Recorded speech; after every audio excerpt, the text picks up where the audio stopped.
Assalamualaikum warahmatullahi wabarakatuh. Waalaikumsalam warahmatullahi wabarakatuh. Oke, perkenalkan nama saya Gus Fadila. Saya akan menjadi moderator di dalam presentasi hari ini. Kami dari kelompok 1 akan menyampaikan materi tentang pengantar pendidikan sebagai ilmu dan wadah keluarga besar pendidikan. Yang akan jadi pemateri yaitu adalah Ahmad Aldiani, Dinda Laras Oktaviana, Elva Syafira Alvita, Kamas Harya Wijaya, Oktavia Suryaningsi, dan Resya Nur Khalifah. Oke, untuk pemateri pertama yaitu Saudara Okta, dipersilakan untuk menyampaikan materi. Baik, Kak Agus, terima kasih. Saya akan menjelaskan tentang pengantar pendidikan. Pengertian pengantar pendidikan. Pengertian pengantar pendidikan adalah awalan atau di dalam bahasa Inggrisnya lebih dikenal dengan introduction ataupun pengenalan. Nah, pendidikan bermaksud membantu peserta pendidik untuk menumbuhkan potensi-potensi kemanusiaannya.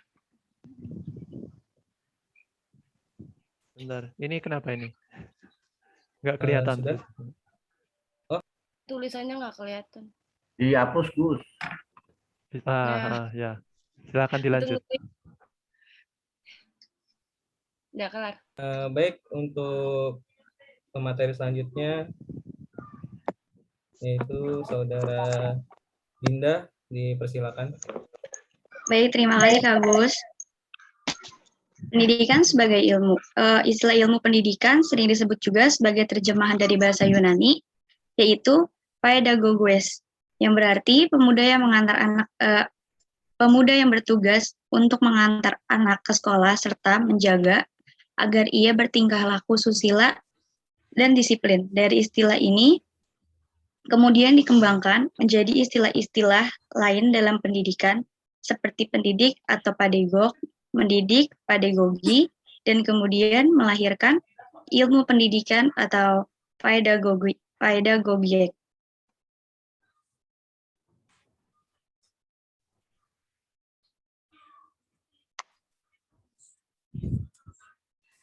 Perbedaan ilmu dan pengetahuan. Ilmu itu adalah sesuatu yang harus dipahami atau dimengerti dan dibuktikan secara fakta.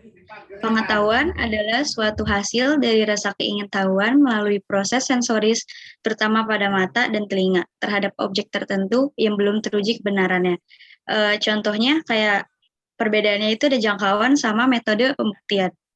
Kalau pengetahuan jangkauan itu jangkauannya lebih sempit, karena dalam pengetahuan kita cuma tahu tanpa ngerti gimana dan mengapa sesuatu itu terjadi. Kayak contohnya, atom kesusun dari bagian lain yang lebih kecil. Di sini kita nggak tahu bagian kecil dan bagaimana susunan atom tersebut. Beda halnya sama ilmu.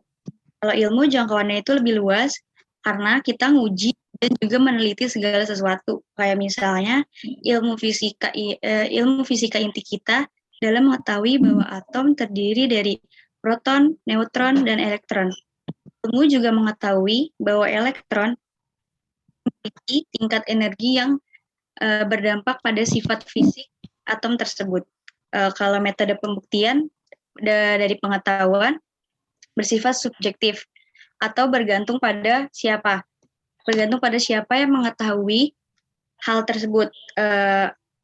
Pengetahuan membuktikan sesuatu bergantung pada siapa yang membuktikannya. Kayak contohnya, jika seseorang pemuka agama, pengetahuan akan dibuktikan menurut agama yang dipercayainya.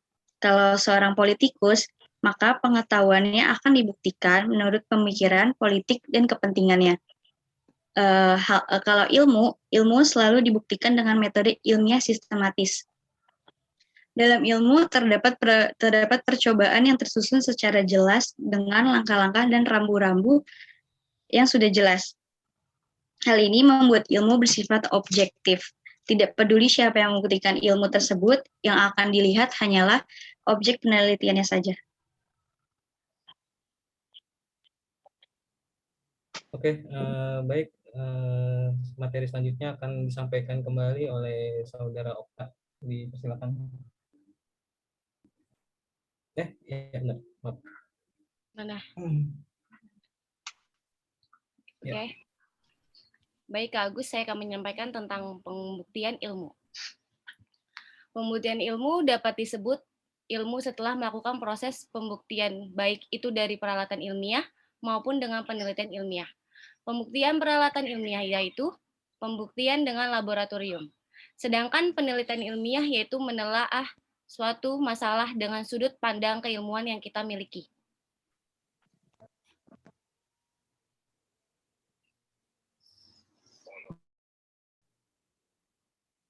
Sudah, baik. Pemateri selanjutnya yaitu Saudara Elva, dipersilakan.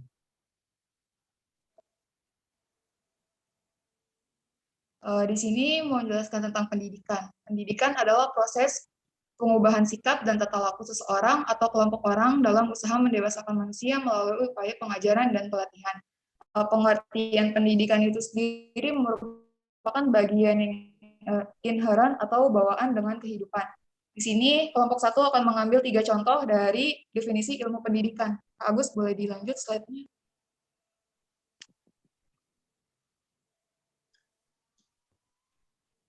Nah, ini menurut definisi pendidikan menurut para ahli ya. Yang pertama menurut Briarkara atau yang nama lengkapnya disebut dengan Nikolaus Briarkara. Hakikat pendidikan menurut Briarkara adalah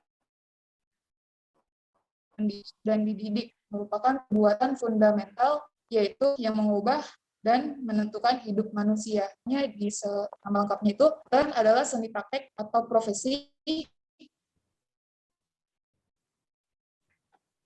sebagai pengajar dan ilmu yang sistematik atau pengajaran yang berhubungan dengan prinsip dan metode-metode mengajar Dewantara. Menurut Ki Hajar Dewantara Sunan Kodrat yang ada pada anak agar mereka sebagai manusia dan anggota masyarakat mencapai keselamatan dan kebahagiaan yang setinggi-tingginya. Ini contoh dari 3 contoh definisi pendidikan. Ada foto-fotonya ya. Yang pertama itu Bapak Briarkara, yang kedua Carter Vigut, dan ketiga Pak Ki Hajar Dewantara. Ya, Kak Agus.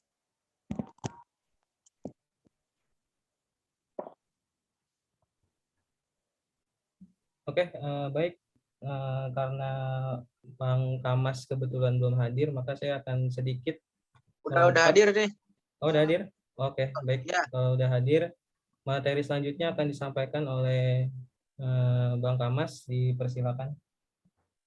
Oke, siap. Nah, sifat-sifat ilmu pendidikan. Sifat-sifat ilmu pendidikan yaitu yang pertama praktis, kedua teoritis, dan normatif.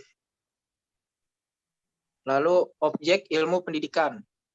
Objek ilmu pendidikan adalah anak didik, pendidik, materi, metode, evaluasi, alat pendidikan, lingkungan, dan dasar pendidikan.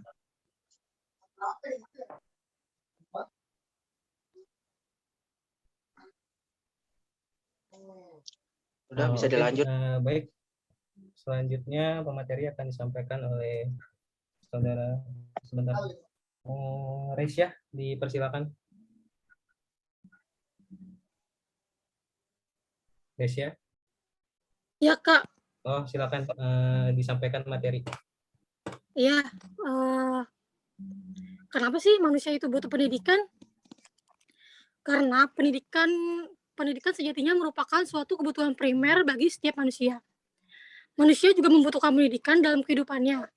Karena di dalam kehidupan itu, manusia dapat berinteraksi, bersosialisasi, menggali potensi diri, serta memperoleh informasi.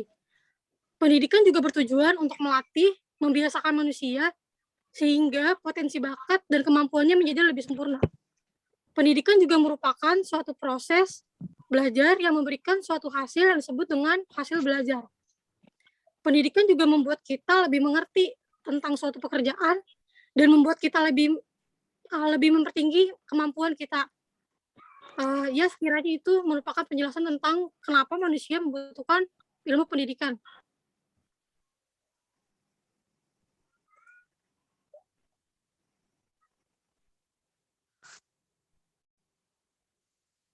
Oke, baik, ke materi selanjutnya itu akan disampaikan oleh Saudara Aldi. Dipersilakan. Baik, terima kasih Kak Agus. Untuk wadah keluarga besar pendidikan, saya akan menjelaskan sedikit tentang wadah keluarga besar pendidikan.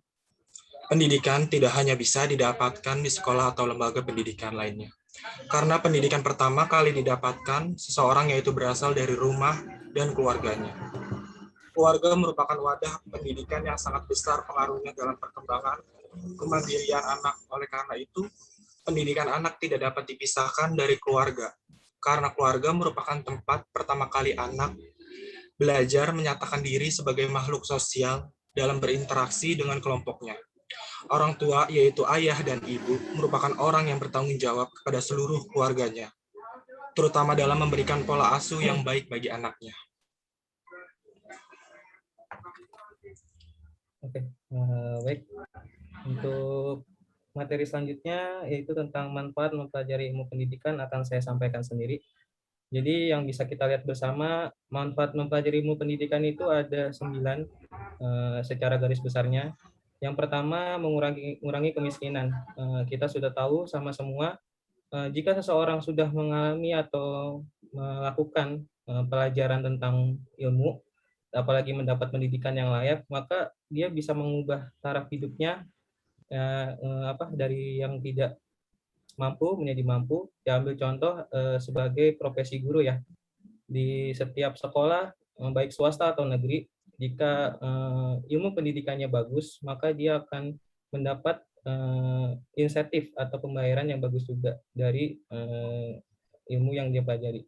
Lalu sama nomor 2 juga inti maksudnya juga sama, penghasilan lebih tinggi sudah pasti. Seseorang yang memiliki ilmu yang lebih banyak biasanya akan lebih berguna atau istilahnya lebih sering dipakai sama orang lain atau sering dipekerjakan oleh orang lain karena atas kemampuan pendidikannya.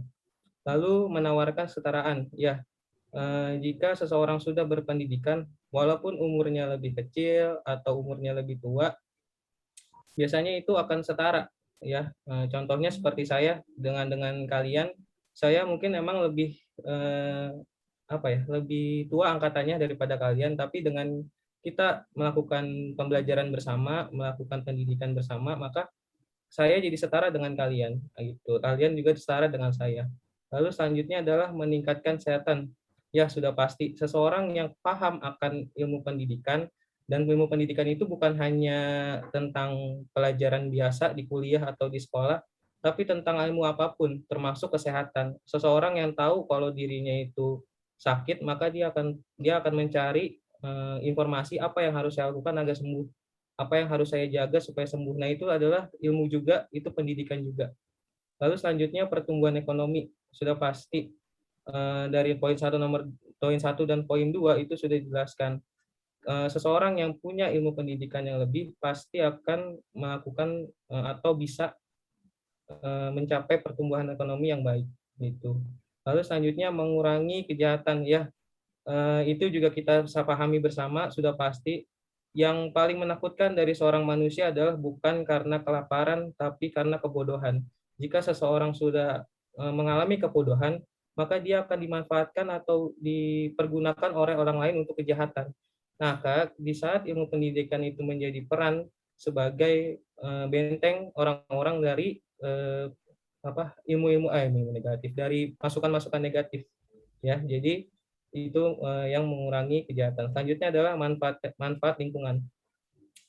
Ini juga sama, di saat seseorang memiliki ilmu pendidikan yang tinggi di lingkungan yang memang kurang tentang pendidikan, maka dia akan sangat bermanfaat untuk lingkungan tersebut. Ya, contohnya ya mungkin sebagai guru les di sekitar rumahnya karena dia lebih pintar tentang ilmu matematika, lalu mengajarkan tetangga-tetangganya. Nah, itu kan menjadi manfaat untuk lingkungannya. Lalu mengurangi kekerasan bergender. Jadi maksudnya ketika seseorang memiliki ilmu pendidikan, maka ia akan merasa setara, tidak bisa direndahkan. Dan seseorang yang memiliki ilmu pendidikan biasanya akan menghargai orang lain, baik itu umurnya lebih muda ataupun lebih tua, baik itu seorang wanita, baik pun itu seorang pria, baik pun itu, mohon maaf, ada kekurangan fisik atau kekurangan apapun, jika dia sudah melanjari ilmu pendidikan, maka dia pasti tapi diterapkan dengan baik ya, ilmu pendidikan itu pasti dia akan menyadari kalau misalnya untuk merendahkan orang lain itu tidak baik. Lalu selanjutnya adalah mengurangi pernikahan anak. Ya, ini contohnya sudah banyak di lingkungan masyarakat kita, mungkin juga sudah ada, apalagi kota-kota besar, yang kita bisa lihat setiap anak yang tidak sekolah secara baik, secara tuntas selama 12 tahun, ya program pemerintah, itu biasanya pasti ada aja kenakalan remaja yang ujung-ujungnya akan membuat mereka akhirnya menikah di waktu yang belum tepat gitu. Jadi ilmu pendidikan itu sangat penting untuk mengurangi pernikahan dini terhadap anak ya, karena itu mereka tahu kalau itu yang mereka lakukan salah, mereka tahu itu tidak baik, maka mereka akan menghindari itu. Tapi jika tidak mendapat ilmu pendidikan dari kecil, kurangnya pendidikan, maka mereka akan melakukan hal seperti itu. Jadi itu penjelasan dari saya tentang manfaat pendidikan. Selanjutnya saya akan membacakan tentang kesimpulan dari materi yang kita bahas hari ini.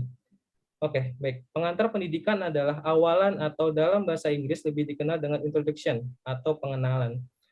Pendidikan sangat berpengaruh dalam kehidupan manusia dan menjadi kebutuhan primer atau pokok dalam kehidupan manusia. Pendidikan dapat membentuk karakter baik untuk dirinya sendiri, lingkungannya, dan bisa membuat manusia mencapai keselamatan dan kebahagiaan yang setinggi-tingginya dan menunjukkan potensi terbaik dalam diri manusia.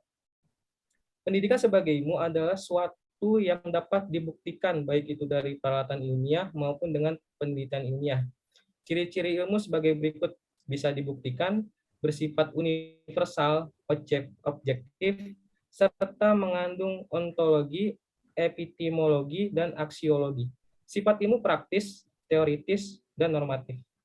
Lalu selanjutnya, sebagai wadah keluarga pendidikan, memiliki hubungan dengan ilmu pendidikan yang lain. Jadi maksudnya ilmu pendidikan yang satu dengan ilmu pendidikan yang lain itu saling berhubungan, saling keterkaitan, dan tekanan utamanya sama pada manusia, serta sikap apa yang harus diterapkan dalam kehidupan.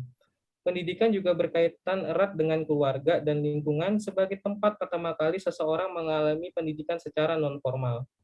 Lalu selanjutnya, manfaat pendidikan seperti yang sudah dijabarkan akan sangat berpengaruh dalam kehidupan baik dari perilaku, sikap, akhlak, kesetaraan, kesejahteraan, ekonomi, dan kesehatan. Baik, itu saja materi untuk hari ini dari kelompok 1. Saya sebagai moderator dan mewakili teman-teman yang lain mengucapkan terima kasih atas waktunya. Mohon maaf bila ada salah kata, ada kekurangan dalam penyampaian materi. Mohon maaf, dibukakan pintu sebesar-besarnya. Sekian dari saya. Assalamualaikum warahmatullahi wabarakatuh. Waalaikumsalam warahmatullahi wabarakatuh. Waalaikumsalam warahmatullahi wabarakatuh. Ya, terima kasih kelompok pertama telah mempresentasikan materi kedua dengan baik ya. Untuk presentasi, untuk masalah presentasi, moderator, khusus moderator sudah bagus. Cara penyajian, cara mempersilahkan presenter yang lain untuk untuk menjelaskan bagian slide-nya juga sudah baik. Terus untuk pembagian slide-nya juga sudah jelas ya. Oh, saya bagian slide ini, slide itu gitu sudah jelas. Jadi tidak keroyokan ya. Karena ada beberapa kelas yang kemarin saya ajar itu keroyokan, jadi belum dibentuk, belum dibagi ini slide 4 misalkan itu bagiannya siapa, slide 5 bagiannya siapa, itu belum dibentuk. Jadi ketika presentasi itu amburadul ya, amburadul. Tapi untuk ini sudah bagus. Jadi job desk-nya sudah jelas itu. Terus kemudian untuk penjelasan sudah cukup bagus ya. Maksudnya tidak hanya membaca apa yang tertulis di slide. Jadi saudara sudah berani mengemukakan menjelaskan isi dari slide. Jadi tidak hanya membaca apa yang tertulis di slide ya, itu yang saya harapkan ya. Yang saya harapkan itu. Jadi yang ditulis di slide poin-poinnya kemudian kita jelaskan sendiri kayak gitu. Terus masalah background presentasi PPT sudah bagus, tulisan jelas, ada background-nya ya agar tidak monoton ya, kalau putih saja atau warnanya cuma satu warna itu kan monoton. Ini sudah bagus, jadi sudah bervariasi tapi tidak berlebihan ya. Tulisannya jelas, yang penting tulisan jelas ya, tulisan di slide-nya jelas. Itu ya, hanya itu karena sudah bagus presentasinya. Saya kembalikan ke moderator, mungkin ada audien yang ingin bertanya ya. Silahkan audien yang ingin bertanya agar dipandu oleh moderator. Jadi nanti tolong untuk kelompok 1 yang bertanya itu ditulis nama dan jawaban. Nama, pertanyaan dan jawabannya. Ya, nanti diketik, dikirimkan ke email saya. Itu untuk kelompok 1. Untuk kelompok yang lain minggu-minggu berikutnya ya seperti itu ya. Jadi semua kelompok mencatat ya. Untuk kelompok 1 semua kelompok mencatat. Nanti kalau misalkan ada yang belum jelas bisa saling membantu ya. Jadi jangan moderator saja yang mencatat pertanyaan, semua kelompok harus mencatat. Gitu. Ya silahkan kalau mungkin dari moderator membuka pertanyaan untuk audien. Silahkan. Ya, baik. Dari materi yang sudah kita sampaikan dari kelompok 1, silakan jika dari teman-teman ada yang ingin bertanya, sebutkan nama dan pertanyaannya.